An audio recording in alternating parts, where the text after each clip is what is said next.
Hello everyone, good afternoon. Welcome to the fourth session of our mini workshop on combinatorics and number theory. Today our first speaker is Professor Shamik Paul from RKM Very, and he is going to talk about unit weighted zero sum constants of Zn. Shamik, please. Hello.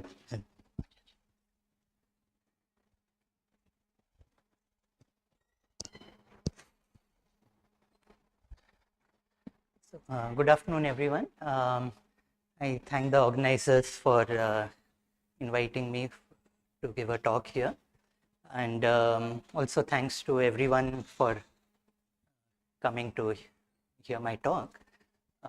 Hopefully, you'll find it interesting. And so, zero was invented by India, so something patriotic and. Okay, so let us go to the content. So what is given an abelian group, we'll define a constant. And so first we'll start with the definition. If I have a sequence in a set, then I just mean an element of some. So it's basically a n tuple. So, the terms are ordered. That is the main. So now, if I have a sequence in a group, then we will say that it is a zero sum sequence if x1 plus xm is 0. So here the plus is the group operation and 0 is the identity. Okay, so we are just, so this is true for any group. We can define such a thing.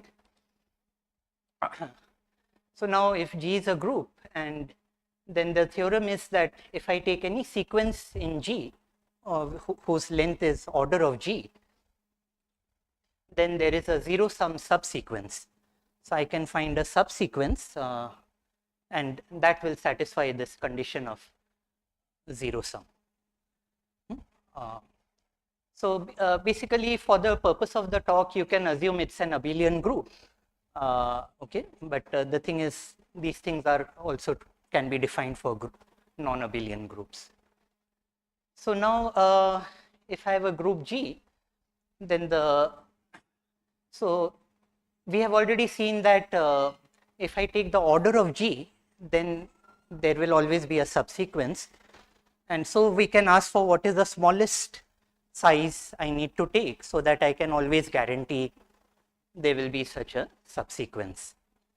Okay, so that smallest natural number is called, okay, so smallest m with the property that any sequence of length m will have a zero sum subsequence.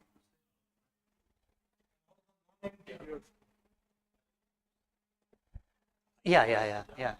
Because in the theorem, when we are saying order of G, yeah, so that time, yeah, so subsequence for us will always mean non-empty. So I will not say that. Yeah.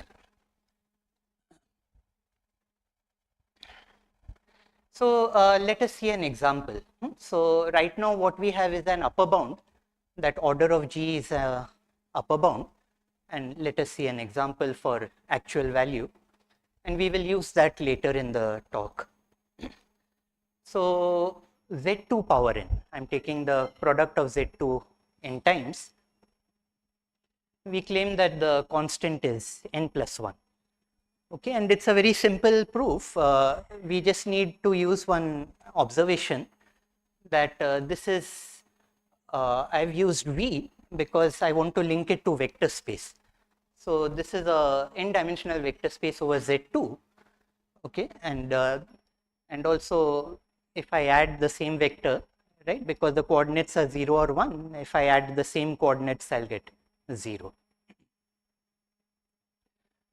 Okay, so now it is clear that if I take E1, E2, En, then there cannot be any, okay, EIs are the standard basis, right? So, I mean, so this E1, E2, En is a basis of Z2 power n. So there cannot be any zero sum subsequence, okay, because if some subset of that is adding up to 0, that means I have got a linear relation among the terms of this. Okay, so just from independence it follows that there is no zero sum. So this tells us that I need to at least take n plus 1 length so that I can guarantee a zero sum. Let us see that that is true. So Davenport constant is at least n plus 1. That means I need to take at least n plus 1 length. Now we want to show that that is enough. Any n plus 1 length is enough to guarantee there will be a zero sum subsequence. So again, it is very simple because if some term is repeated, then from this top observation that okay, I'll get a zero sum subsequence of length 2. So we can assume all the terms are distinct, and now this set has n plus 1 vectors.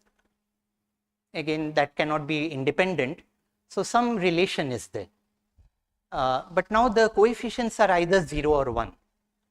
So I just take the coefficients 1, those which are 1, and I will get a zero sum subsequence. Okay, so just using basic linear algebra, we are able to prove this.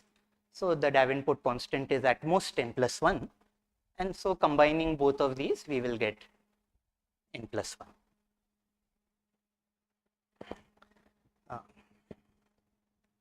Is it fine?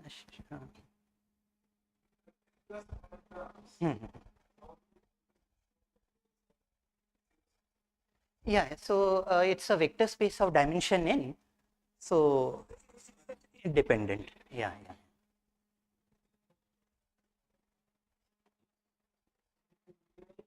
Yeah. So this is one. We have an explicit value for the constant. Now this is a is coming in. So this was because of Adhikari sir. Actually, yeah. So they have, yeah, collaborators. So what is this? It just came. I just thought of it.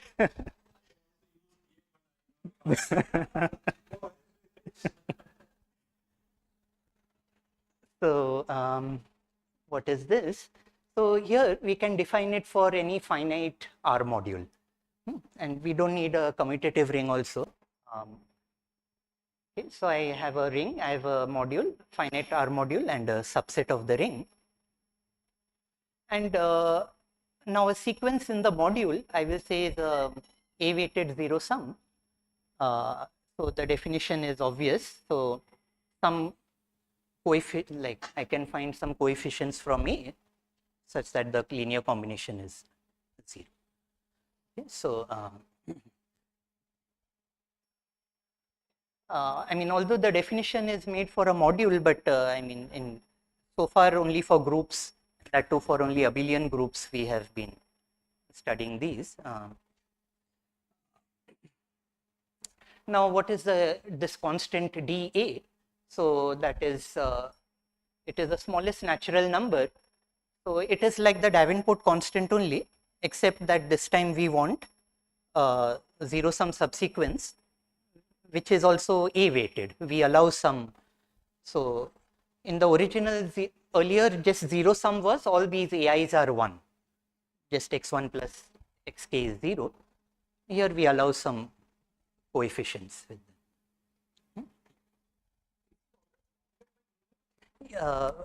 Yeah. So actually, this upper bound is the order of n. So that needs it's a simple proof. It's just like for groups, same proof will. No. No.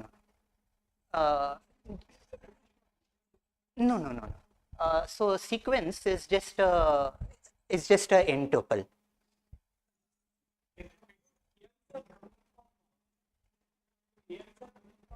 That subset of the ring. Yeah. Yeah. Exactly. That's yeah. then it is, yeah. So I mean actually basically 0, yeah, if 0 is in A, then you know, it's, yeah, yeah, yeah, yeah. So so I mean just think of it in terms of the Davenport constant. That analogy is more okay. So there we were just saying zero sum subsequence. Now we add some weights from that subset. And the typical choices, I mean, for this A would be like units, or like like, yeah, or plus minus 1, or right. Yeah. So the bigger the subset, you'll have a, yeah, because you're allowing more coefficients. So that, so this constant is dA for Dada 1. So now so omega n is L if n is a product of L primes. So we are not saying distinct, just, so this is for example 12 is value is 3. It's okay. So omega n is, it's just a common number theory constant function. So now what we want to show is that when I take A to be set of units in Zn, so here my module is also Zn and the ring is also Zn. So I'm thinking of Zn as a module over Zn, and the subset is units.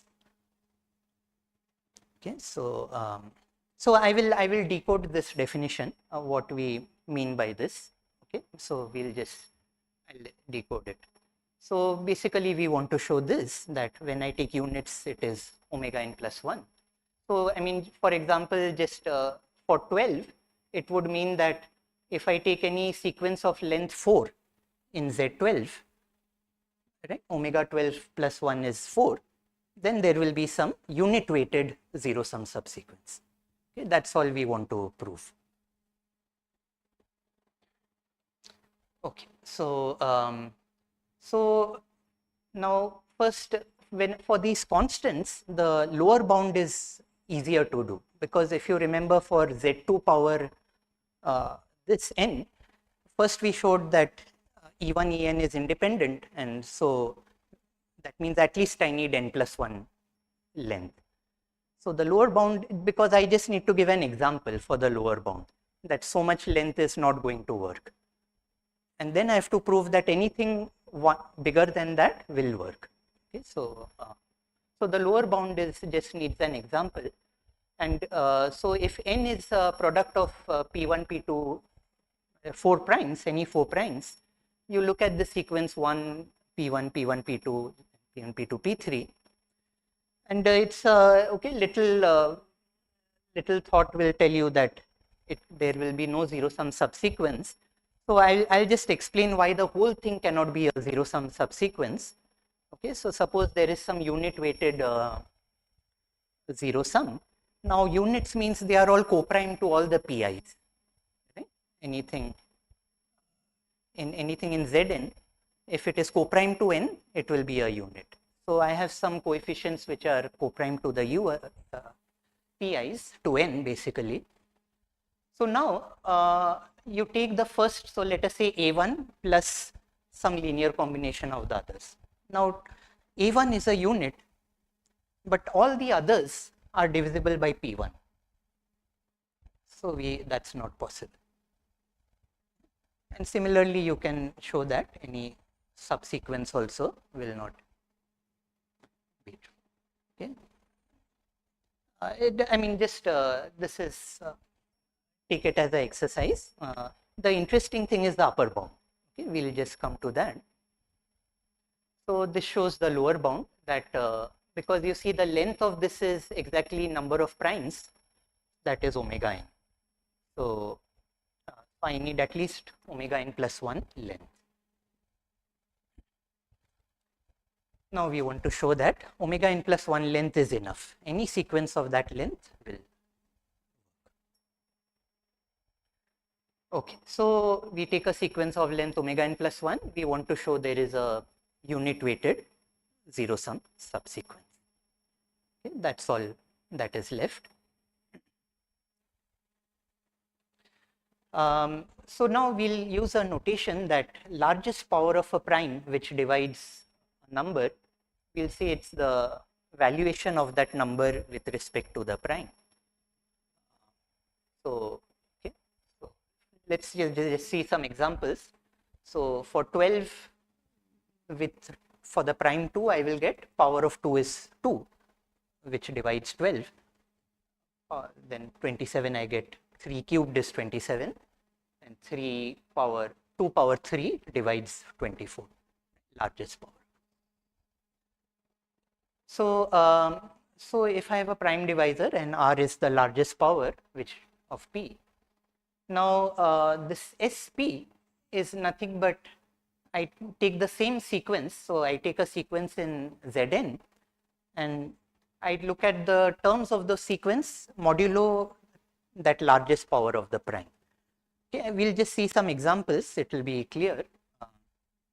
So, okay, suppose I take the sequence 14, 15, 4 in Z20, then S5, so largest power of 5 is 1 itself, so that's why I just reduce modulo 5 and I'll get this. And for S2, now the largest power is like 4, 2 power, like 2 square divides this.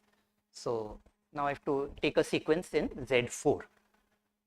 So this SP sequence is a sequence in ZPR. Okay, so it's not in ZP, it's sequence in ZPR. Okay, so this is just the terminology notation. Now this Chinese remainder theorem,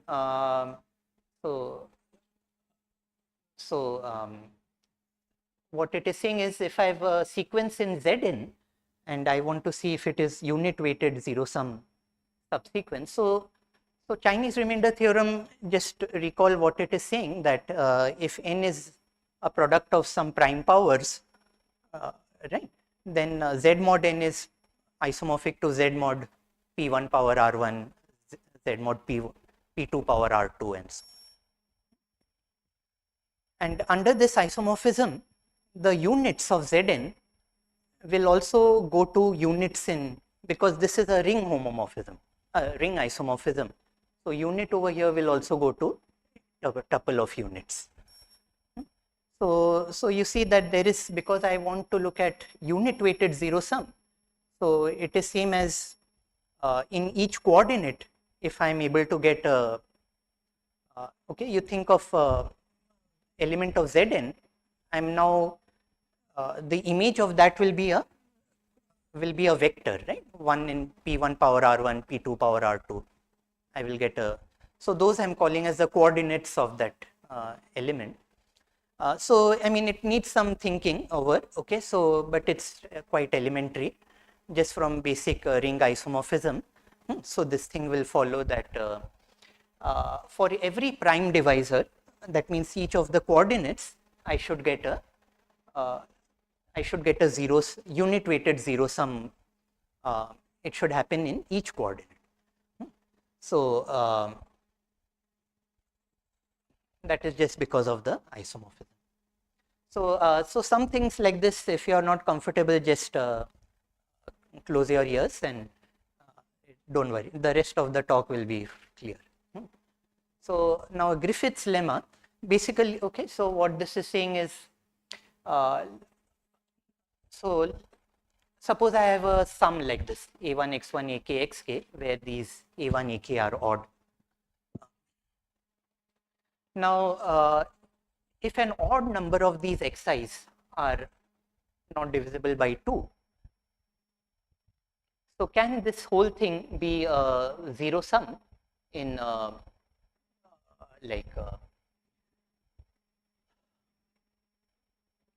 okay, so so exactly an odd number of these xi's are odd.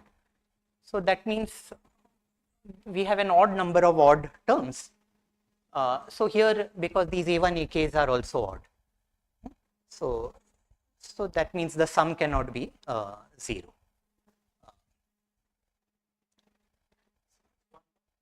Exactly, yeah. Modulo 2, I'll get 1. Okay, so this is actually saying, so AIs are odd, but I was interested in units.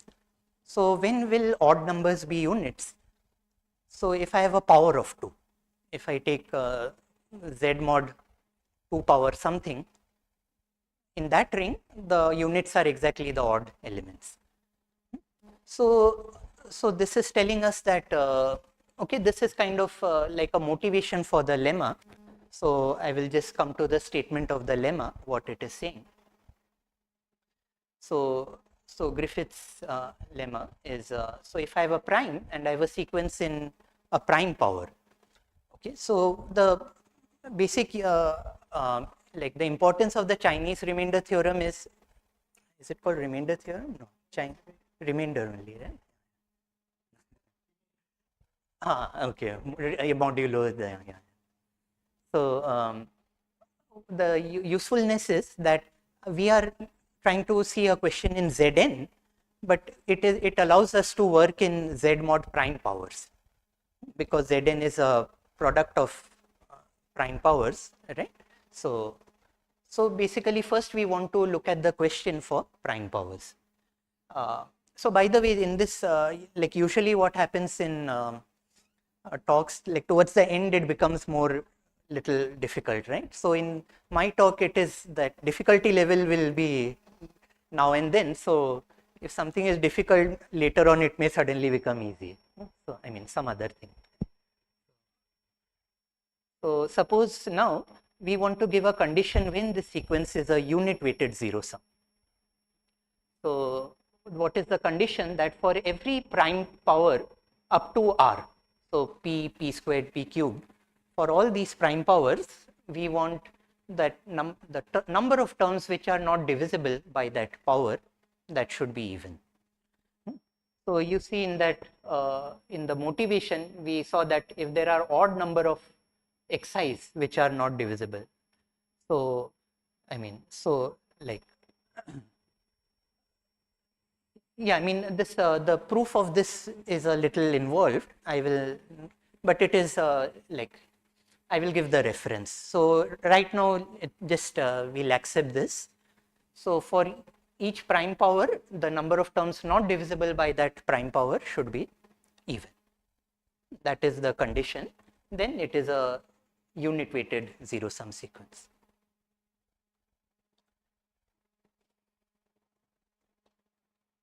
So this is from Griffith's paper. So it is there, and I mean, if it was an expository talk, I could have given the proof, but we want to see something new, so we'll assume this result. Okay. So the statement is only for when I have a sequence in a prime power, Z mod p power r. Okay. Now, what is a corollary or consequence of that?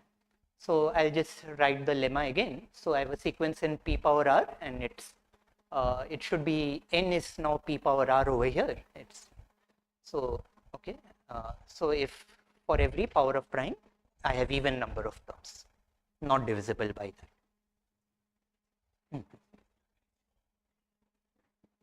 Yeah, it's not equivalent definitely. I mean, yeah, it's stronger. Yeah, it's not necessary. So let us just see some example to understand this. I take a sequence in Z9. Now, so this is 9 is a prime power. So I want to look at 3 and 3 squared. So there are two terms not divisible by 3. I hope I'm correct. I'm not very good at this. So 4 and 6, yeah. Not correct, right? Yeah, 4 and 2, right? Okay. Yeah, sometimes. Okay, and now 4 terms not divisible by 9. I'll assume that it's true. So, okay, so that's satisfying the condition, and now the lemma is saying it will be a unit weighted. And now So the thing is that this lemma is the proof is by contradiction. So you say that suppose this so we are saying it is a unit weighted zero sum if this condition happens, and okay, so the proof goes by contradiction. So if the condition is true, it is not telling us how to get those units. So it is okay. So that's why it's an existential proof. But by trial and error, we are able to use it. So so you see that the sequence is satisfying the condition, and we actually, I mean, one possible, there is no uniqueness. One possible I mean, sum could be. So you see the coefficients are 1, 2, 1, 1, 1, and they are units in Z9. Okay, so just do the checking. I'm sure I'll make some error. So, okay, so and you could get some other linear combination also. Okay, now with the Chinese remainder theorem, what happens is we want to look at Zn, a sequence in Zn. So with the Chinese remainder theorem, we can show that if I have a sequence in Zn, now it is unit weighted. If for, so now the prime powers, there are lots of prime powers dividing in. For every prime power, the number of terms not divisible by that should be even. That you can just show by using the, let us again by using Chinese remainder theorem, let us just see an example. So I take a sequence in Z12. Now the prime powers are 2, 4 and 3. So we have to just check for, so 2 terms not divisible by 2, 4 terms not divisible by 4, and again 4 terms not divisible by 3. So all these are even, and now the theorem, I mean the result says there will be a unit weighted. Again by trial and error you can get one such. So here the units are 1, 1, 5, 1, 1, 1. Okay, they are units in Z12, 4 prime to 12. And, you can check that, right? This thing is 0 modulo 12. Okay, so this is the basic result which we want to use.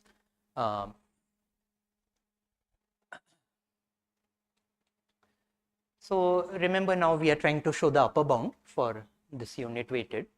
So I take a sequence of length omega n plus 1. I want to show that there is a unit weighted zero sum subsequence. So I want to find a subsequence T, and that T has to be a unit weighted sequence. So what condition was there in the lemma, now I want to use it for T. That means what should happen for every prime power dividing n, odd number or even number of, like number of terms of T which are not divisible by that prime power should be even. So number of terms of T which are not divisible is even. Okay, I want to find such a subsequence. So as I said, right now it will be a little difficult. Again, it will become easy. So you can sleep a bit if you want. I'll wake you up after some time. So so this is XPS is, so we basically want to see which terms are not divisible by the prime power. So I take a prime power P power S and I look at those indices which are not divisible by that prime power. Okay, remember S has k terms, x1 to xk. Now if I find a subset of, I mean I find, so remember a subsequence means it's just some indices. So I want to find some indices which I'm calling Y, collection of indices, and now that Y, so I mean whenever I'm writing Y, you should imagine that the corresponding subsequence of S. So what should happen in that subsequence? Even number of terms are not divisible by the prime power. Okay, so that is just saying that Y intersection this set has an even number of elements for every prime power dividing it.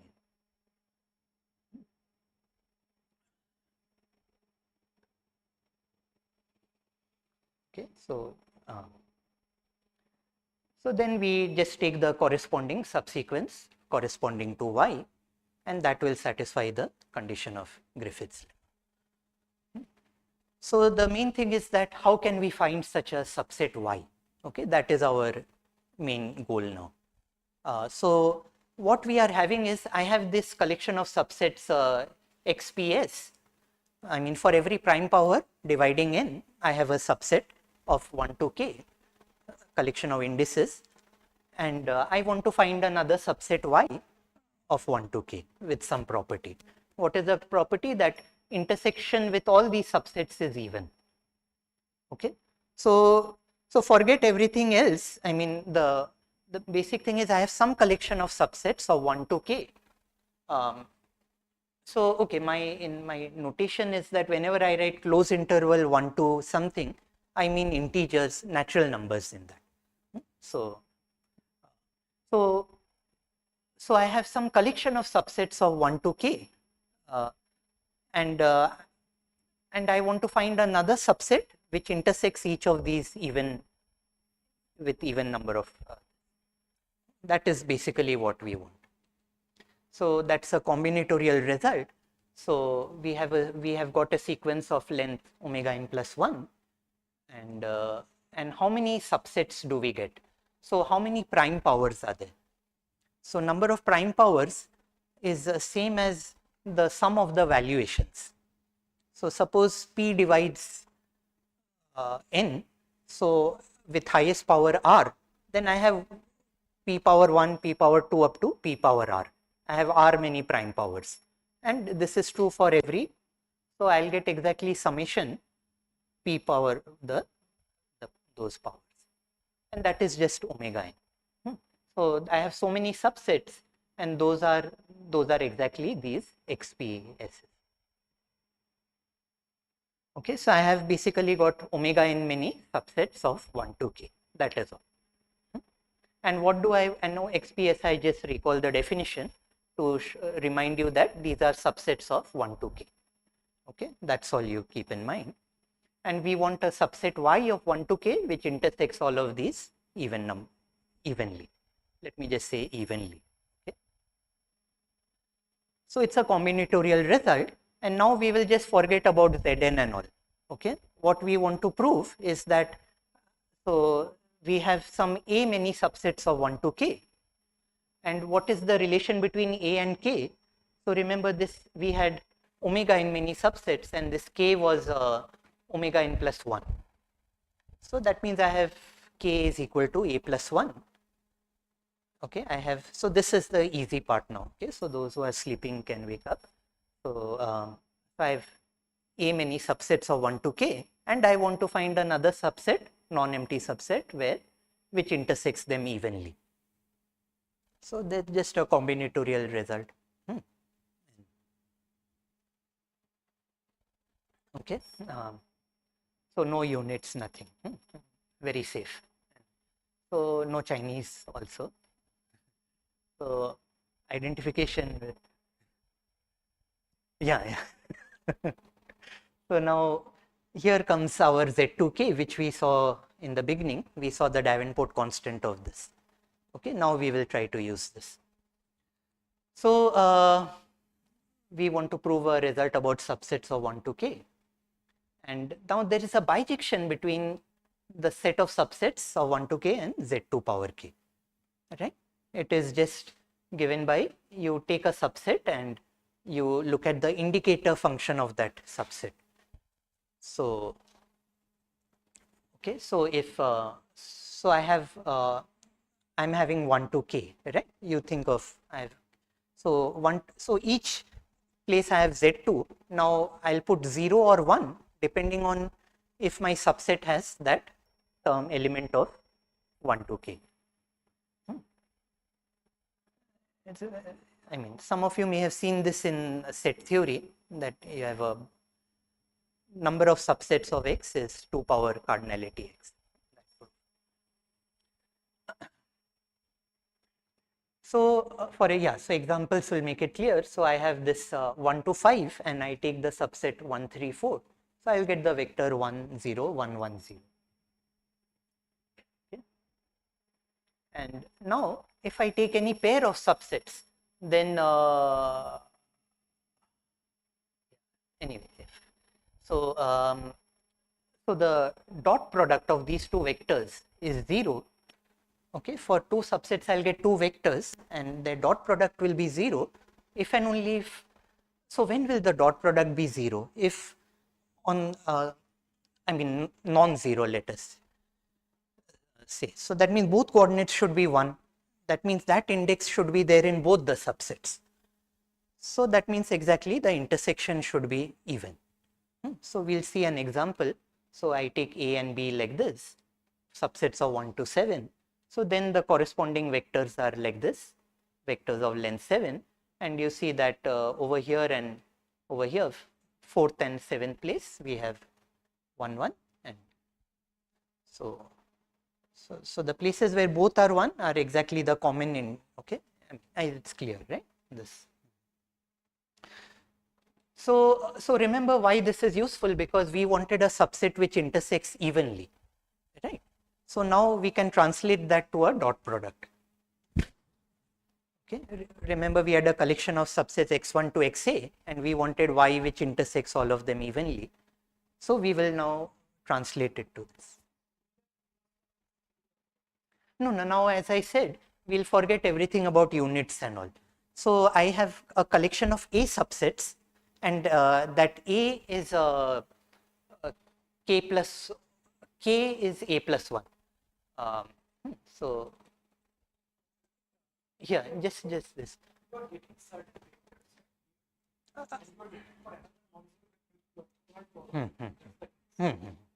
Yeah. So yeah. Let's see.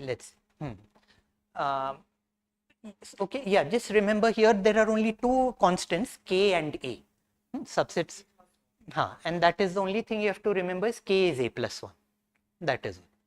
So I have, okay, so I have one less subset basically. I have 1 to K indices and one less subset. Okay, so now we want to prove this result, same thing I have recalled. Okay, so that y intersects all of them evenly, and so we'll translate it into, is this fine, right? We had a collection of A subsets, and so now we want to use the identification with z2 power k. So that will give us, I take A many vectors in z2 power k, because each subset I can think of it as a vector in z2 power k.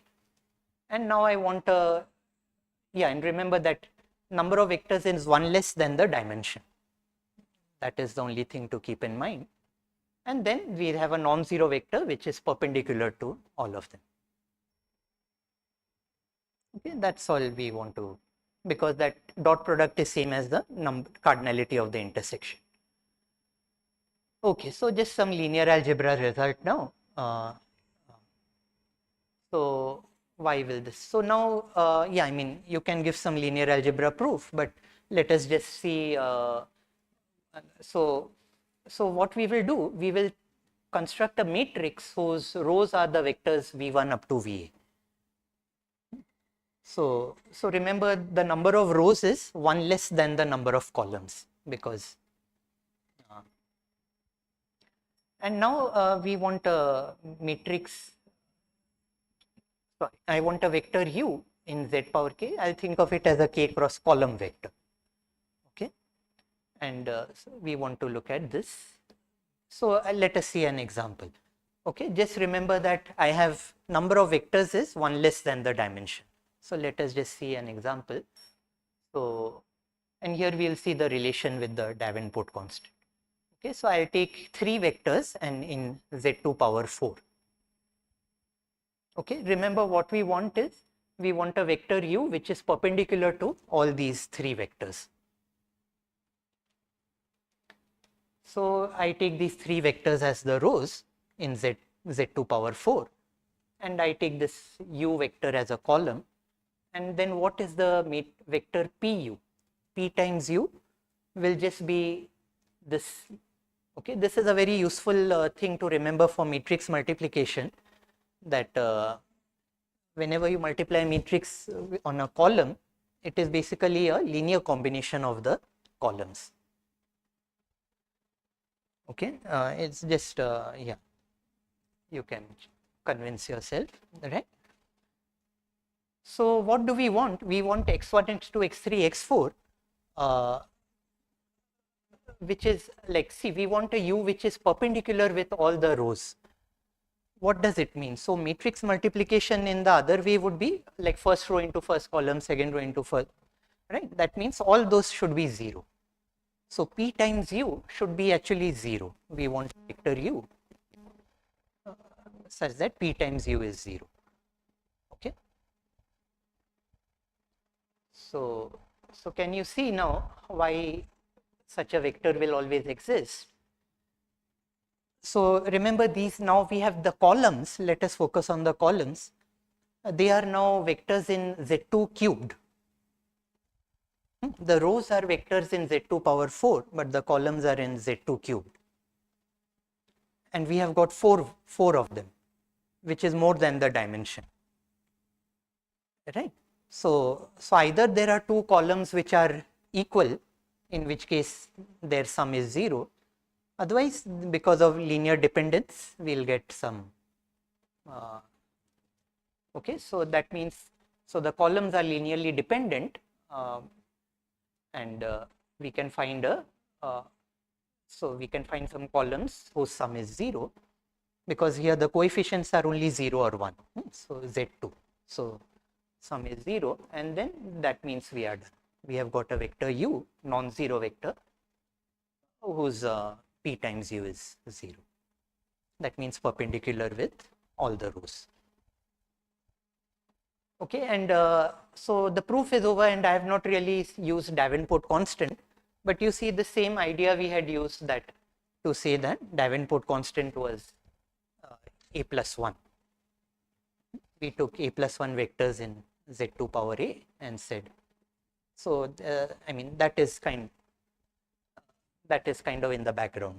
So should I stop? Maybe yeah. So I'll just give you one definition, this, because CA, okay, so it is like DA, except that now the subsequence I want should be consecutive terms. So C for consecutive. Okay, so and now with the same weight set units, we can show that. So for D Davenport constant, we showed it is omega n plus 1, and now this C constant will be 2 power omega n. So you can see C has to be bigger because I want a stronger condition on the subsequence. So 2 power omega n will work, and the proof is same. So just like the proof for the units used only that property, something about Z2 power a. So same thing, we can relate this also. So okay, so I mean, yeah, like so this so we had defined the Davenport constant of Z2 power a as the smallest length, so that I get a subsequence which is a zero sum. So same way here, I just want a zero sum subsequence whose terms are consecutive terms. Okay, and again order of G is sufficient. Order of G is sufficient, but actually, yeah, so the difference with Davenport constant, this is just for those who know about this. So like for any abelian group, finite abelian group, it's actually equal. Whereas, so the interesting cases would be for non-abelian or some other modules. So this non-abelian, but for abelian this just comes, and what we use for this is that, you know, like this is the usual proof, CG is less than G, the pigeonhole proof. So yeah, this is what we use, that if I have a product of two groups, then it is at least the product of this. Whereas for Davenport constant, you will get sum minus 1. Yeah, whereas here you get, yeah, yeah. So, okay, so that is the, that helps. So then you just induction on the rank, and for, so this is the final proof that any finite cyclic group. So by inducting on the rank, we'll get, like for Zn, we know it is equal to order, and then by on the rank, we'll get lower bound. Upper bound is always like, that's also true. Okay, and so this is Griffith's paper, and then in this we introduce that constant Ca, consecutive terms, and this is basically the content of this talk, unit weighted constants. So I mean, so basically there is this E of UN, I mean, that was basically studied before the Davenport constant. I mean, so this Griffith's paper, the first one, he talks about that. So yeah, I'll stop here.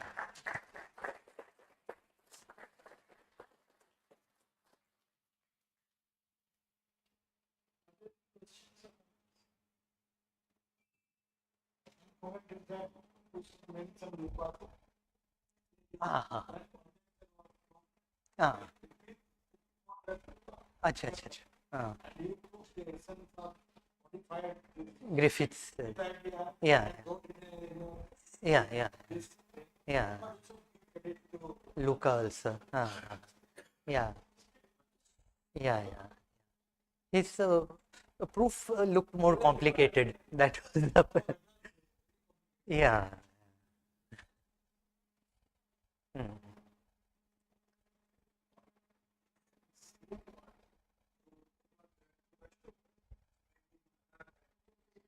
Yeah, yeah, yeah. That would be suitable for a student talk or something.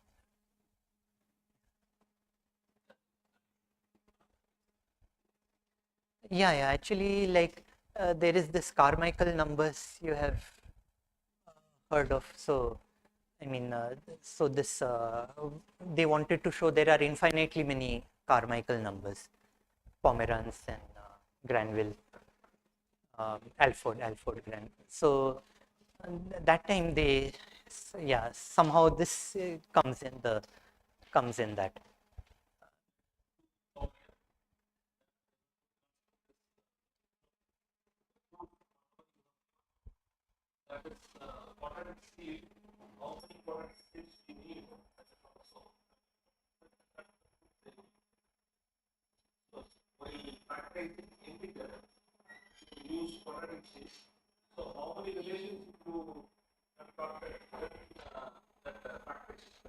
Mm. Ah, I see. I see. Yeah.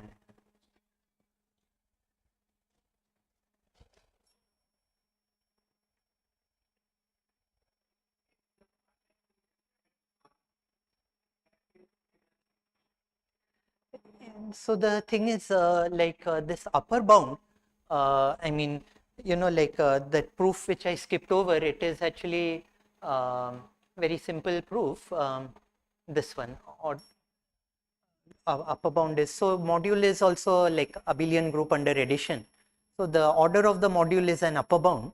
But now when you have an infinite module, I mean, it's not known, yeah, like whether it exists.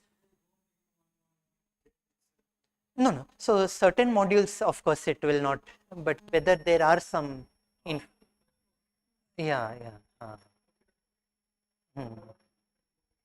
Yeah, yeah, yeah, right, right.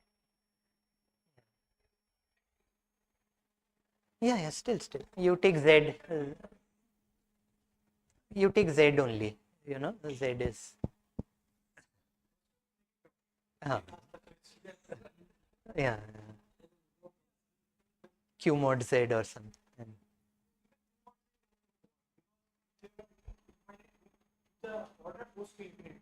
Oh, bounded order if you want. Mm. Yeah, yeah, yeah, yeah.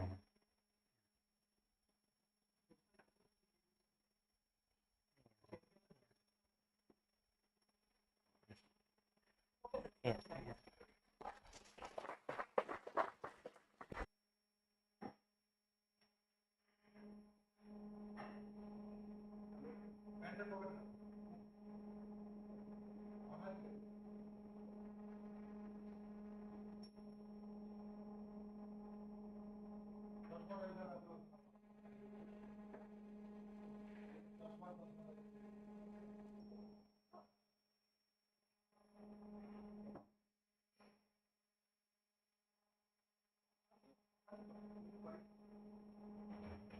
you very much for inviting me to talk, and thank you for his invitation. So, my talk is on the product of different sets of the set of primes. Okay. So, the goal of this presentation is to summarize some results that are the infinitary analog of the study of the sum product estimates. In our study, the cardinality of the sets are infinite, and so instead of predicting the size of the sum and product of sets, we will try to capture some infinitary patterns that are involved in the sum product phenomenon. So, let us first discuss the notion of sum and product of sets. Okay.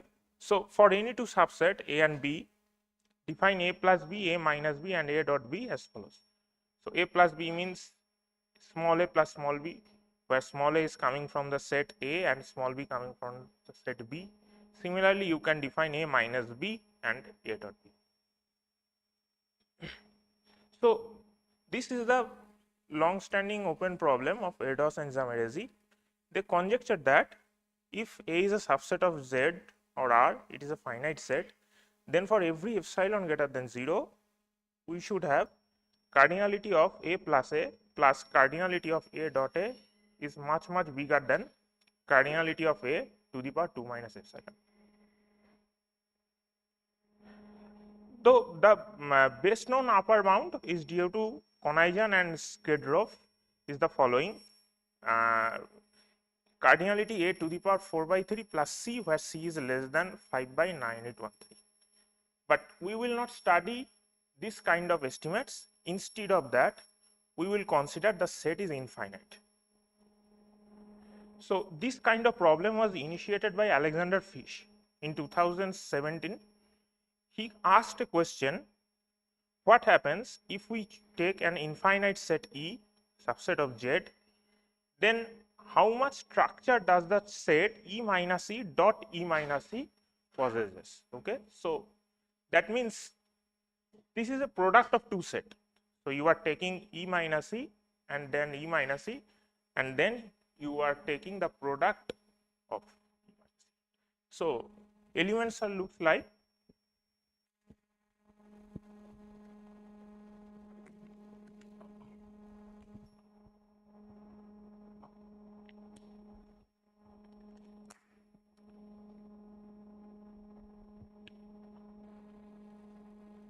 E1 minus E2 dot E3 minus E4 such that EIs are coming from E.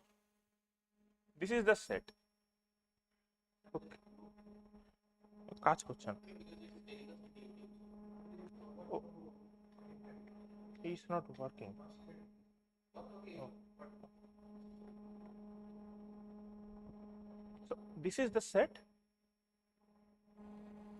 E minus E dot E minus E.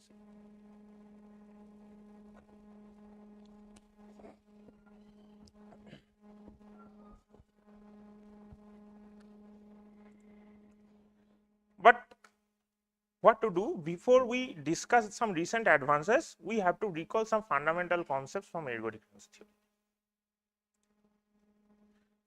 First, let us discuss some general notions of Ramsey theory. What is Ramsey theory? Ramsey theory is a generalized version of Peace-General principle. So, the fundamental concept of Ramsey theory is to figure out patterns that are preserved in a cell if you take the set of natural numbers and you take the finite partition of n, then you have to find out some kind of patterns. So, this is the basic question of Ramsey theory, that does there exist any good amount of arithmetic structure that is preserved in some CI. So, if some arithmetic structures are preserved under any finite partition, then such patterns are called partition regular. We generally use the word coloring for partition, and pattern is will be called monochromatic to mean the patterns is present in a single cell. So what is Schur's theorem? A cornerstone theorem in the field of Ramsey theory, Schur's theorem, which says that if n is finitely colored, then there exist x and y, these are different such that x, y and x plus y is monochromatic. In other words, the pattern of the form ax, y, x plus y is partition regular. So now an immediate question appears, what about the infinitary generalization of Schur's theorem? So that means, does there exist an injective sequence xn such that this pattern is monochromatic? That means x1, x2, x1 plus x2, then take x3, then x1 plus x3, x2 plus x3, so on. So I mean, we can use this notation. Fs means finite sum. Fs xn means finite sum of xn, which is equal to summation xt, where t is running over h and h is a non-empty finite subset of n. So take any h, for example 4 and 5, then x4 plus x5 is an element of finite sum. Now Heinemann's in 74, Heinemann solved this problem. He proved that if n is finitely colored, then there exists an injective sequence xn such that finite sum of xn is monochromatic. Now we need three notions of large set. Any set of the form finite sum xn for some injective sequence xn is called an IP set. So IP means infinite dimension parallelogram. For any R, a set of the form fs xn n is equal to 1 to R. This is by notation summation xt, t belongs to h is a non-empty subset of 1 to R. For some sequence xn, this is called an IPR set. And a set is called IP star if A intersect all IP set, respectively IPR set. So clearly, if a set intersect every IPR set, then that will intersect every IP set. That means a set is IPR star, then it is IP star. For example, 2n is IP2 star. So take any element x, y and x plus y. If two of them is odd, then they sum up to an even number. Then clearly 2n intersect every IP2 set, and if any of x and y is even, then 2n intersect, or if x and y is odd, then x plus y is even. That means 2n intersect every IP2 set. So that means 2n is an IP2 star set. But 2n minus 2 for 6, it is not an IP2 star set, because 2 for 6 it is an IP2 set, and we are subtracting this 2 for 6 from 2n. Now the notions of upper Banach density. So for any set E subset of Z, the notion of upper Banach density is defined as follows: D star E is equal to lim sup n, and then sup A belongs to Z this. So think like this. So this set is dense along a sequence of block. Okay. So choose any n and then take supremum. N equal to 1, then n equal to 2, then n equal to 3. So you can increase the length of the block. Now ultimately if D star E is greater than 0, then you can say this set E that is dense along a sequence of arbitrarily large blocks. Okay. Similarly, you can define the upper Banach density over the set of natural. Okay.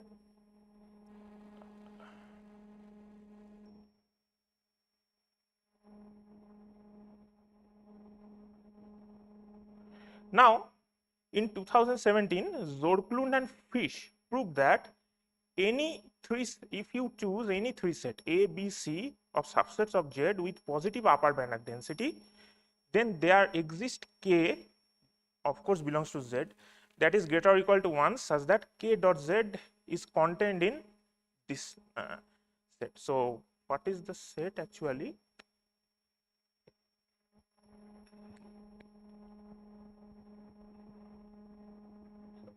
A minus A dot B minus B minus C square.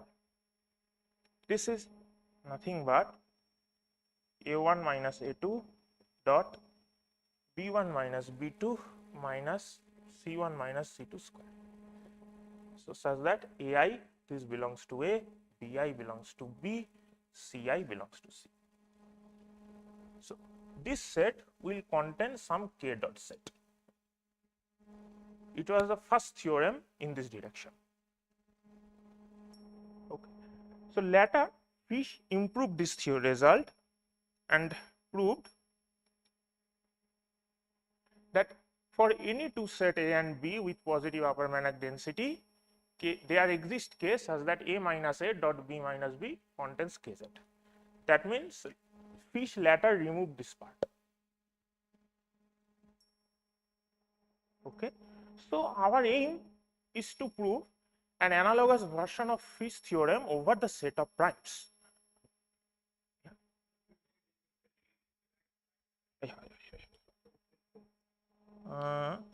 Black is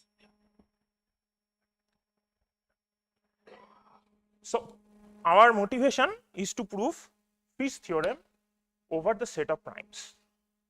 That means we want to replace this positive upper Banach densities A and B by the set of prime P.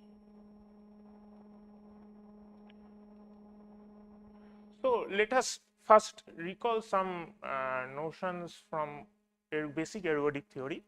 So in late 80s, Furstenberg found a connection between the different set of positive upper Banach density set and the set of return time set with positive measure in a measurable dynamical system. We will soon define this. So before further discussion, let us recall some preliminary. So this is the Furstenberg correspondence principle. So a system x beta means this is the sigma algebra over x, then mu is the measure, and T is a map that is going from x to x such that first of all measure of x is 1, that is the full measure is 1, and for every measurable a subset of x, measure of t to the power n is equal to a for every n belongs to z. I forgot to write that. So the following theorem is known as Furstenberg correspondence principle. So suppose E subset of Z with d star E greater than 0, that means this set is a positive upper Banach density set. Then there exists a measure preserving system x beta mu t, and a subset of x be measurable set such that measure of A is equal to d star of E. That means the measure of the set is equal to the upper Banach density of that set E.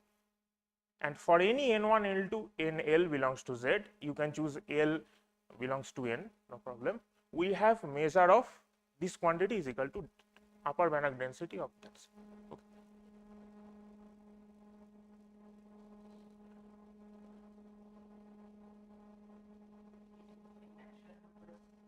Okay. Yeah, there is a version. So this version is for amenable group. Over natural number there is a version.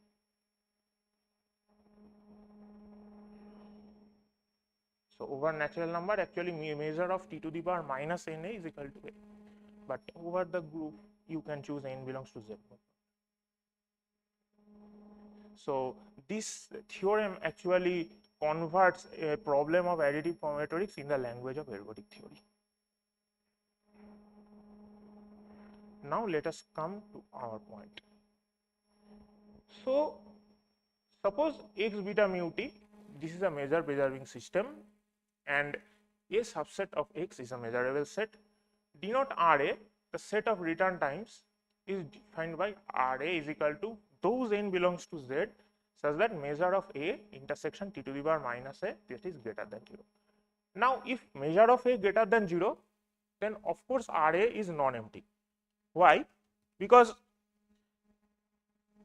take these sets A, Ta, T square A, so on. Now each of these sets have positive measure and their measure is same. So after a certain time they must intersect with positive measure. So that's why return time set is always non-empty. Now as a consequence of Furstenberg correspondence principle, if we have any set E subset of A with D star E greater than 0, then there exists a measurable dynamical system x beta mu t such that A belongs to beta, D star E is equal to measure of A, and what happens, D star of E intersection t to the power minus, sorry, A intersection t to the power minus A is equal to what was A? Oh, D star E, yes, sorry. Yeah, that is E, that is A. Yeah. Yeah. And yeah, E, sorry, yeah, E minus.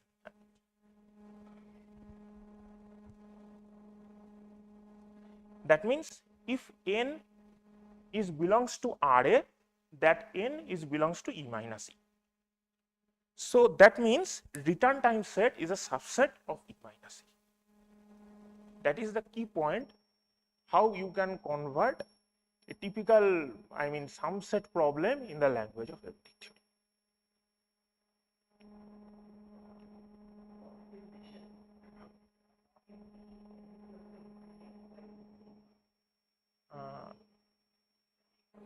There are infinitely many, I mean, cardinality of RA. Yeah, that is infinite. Yes. So original theorem of Fish proved, suppose x beta mu t and y some c script c nu s be two measure preserving system, and A and B are two measurable subsets in n, x and y respectively, and measure of A greater than 0 and nu of B greater than 0. Then there exists non-zero case such that kz is contained in RA dot RB. So that means now you can convert that problem of difference set in the language of return time set, and this product of return time set contains kz, so you are done. Okay. Now there is a key observation. Suppose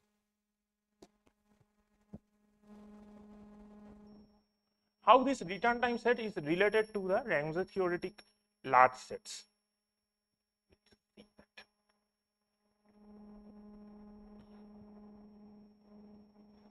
So choose sufficiently large R.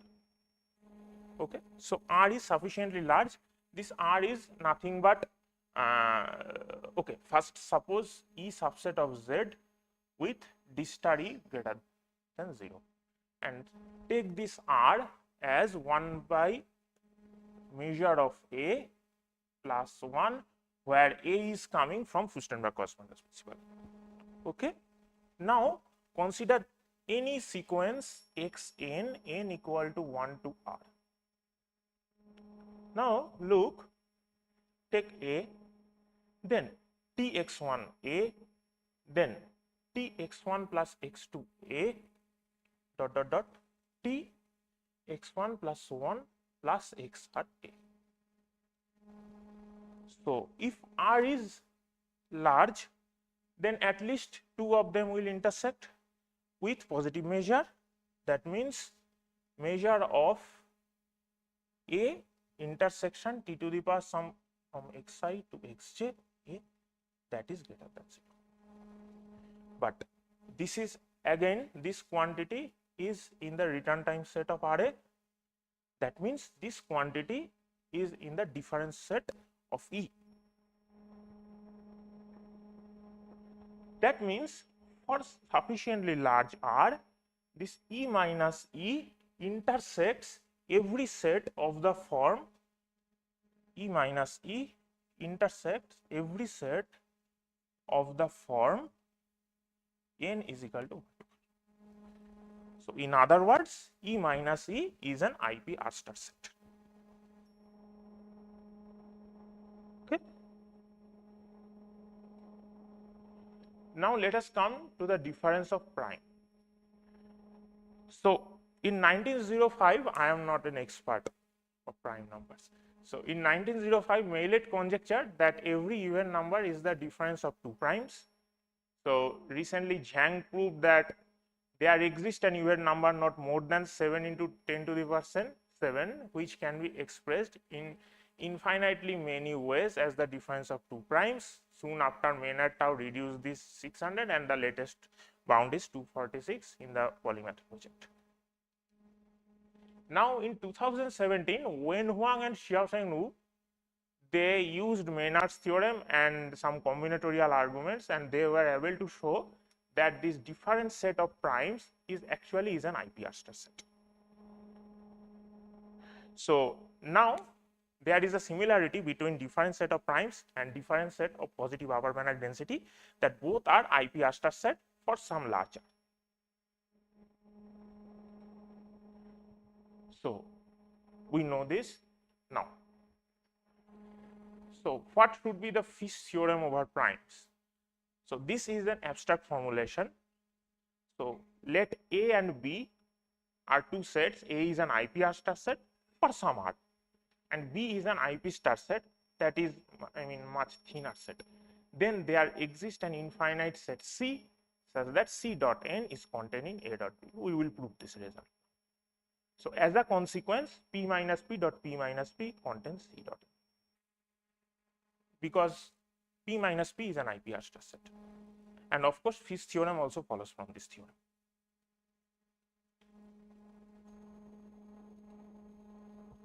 So this is the strategy of the proof. So suppose A is an IPR star set and B is an IP star set.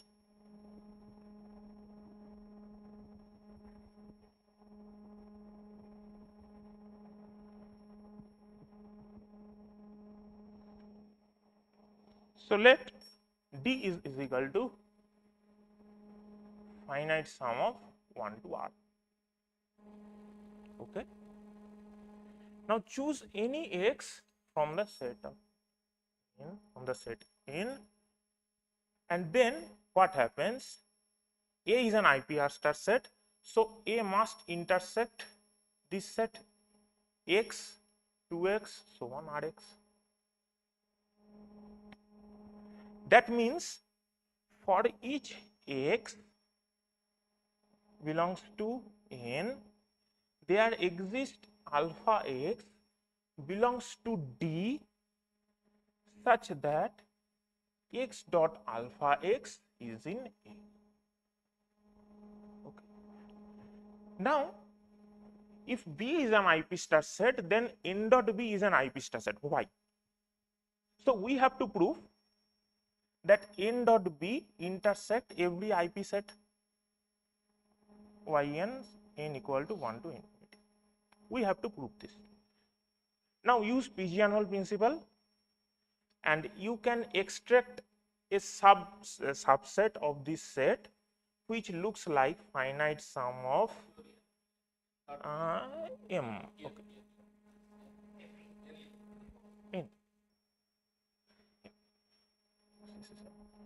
So you can extract a IP set which looks like, suppose y I1 so on plus y IL by n, comma y I suppose L plus n1 so on plus y IL2 plus n2 by n. Yes.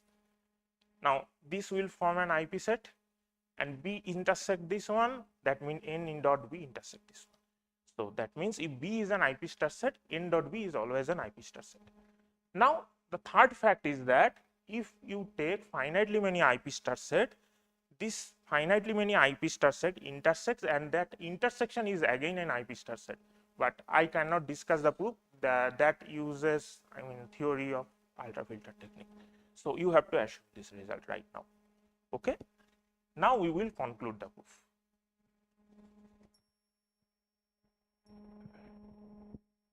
So we have seen for each x there exists alpha x which is in D such that x dot alpha x is in A.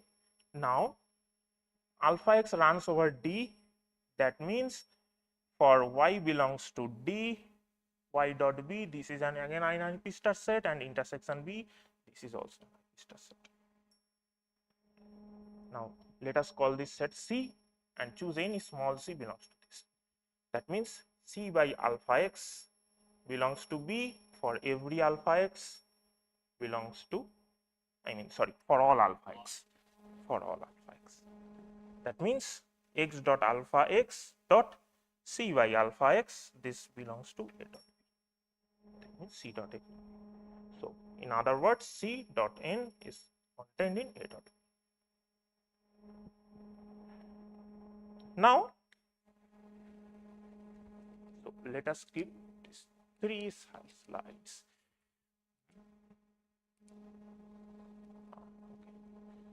So, as a conclusion, we have P minus P dot P minus P, this contains some K dot N. P minus P dot E minus E, where E is a set of positive upper Banach density, this again contains some L dot N, and E minus E dot E minus, that is the result of fish, that also. Now a question. Suppose we are working over Z instead of Z2.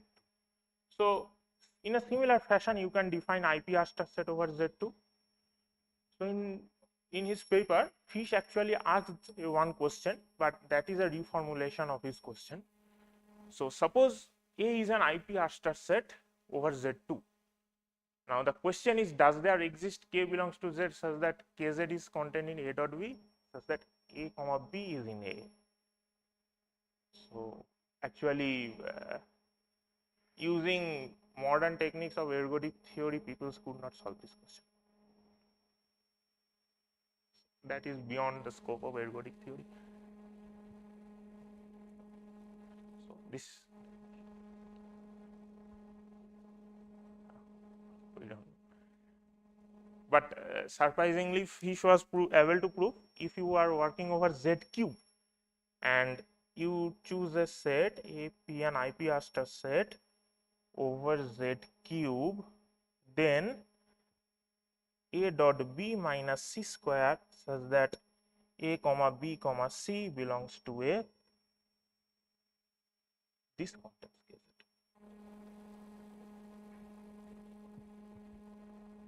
But we are unable to remove this quantity C square.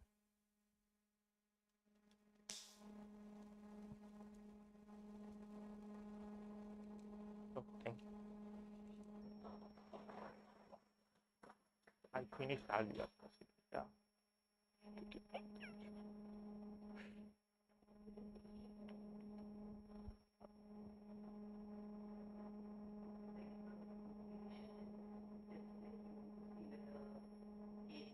Yes, yes, yes, yes.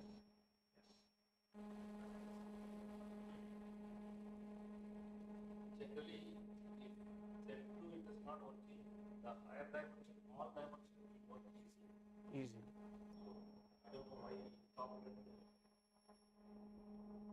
No, higher dimension, yeah.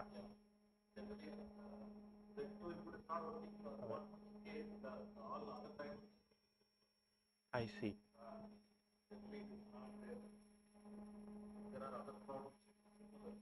Okay. So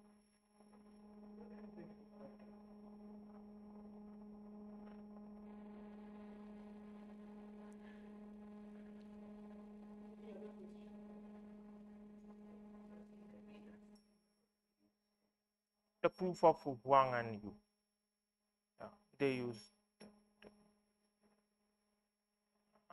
We-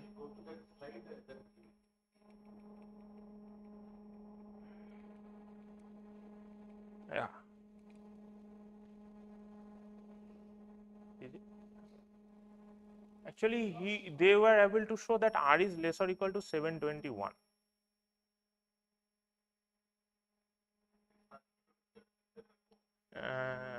No, they possibly used that 246.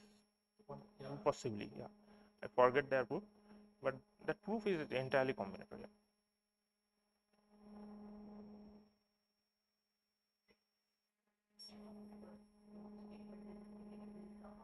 Yeah, there exists.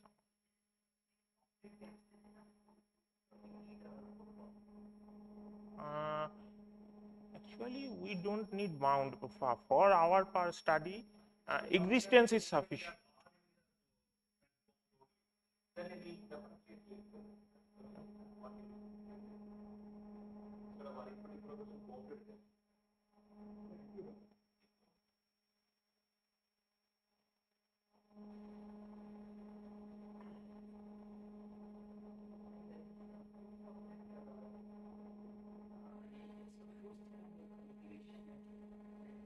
Fish theorem.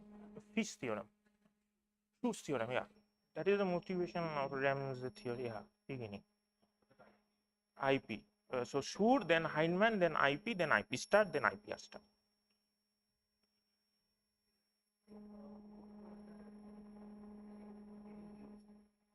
Oh, he used actually combinatorial arguments, but that paper was 14-page long. Soon, no, soon 6 months after Heinemann proved it, Bautmar found a very short proof. That proof was almost 2 pages. Then Furstenberg found using topological dynamics the proof.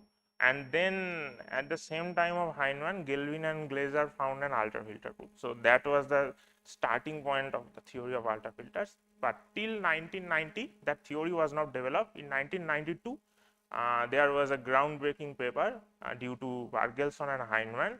They actually found a bridge between 3 subjects: topological dynamics, ergodic Ramsey theory, and ultrafilter theory. And from 1992, that subject emerged. No, that is just translation of IPR sets. No, actually Hilbert proved translation of IPR set monochromatic. Then it was a conjecture, I forgot his name. Then in 1968 or 64, Fockman was able to finish that translation part, and then Heinemann found the infinite recursion.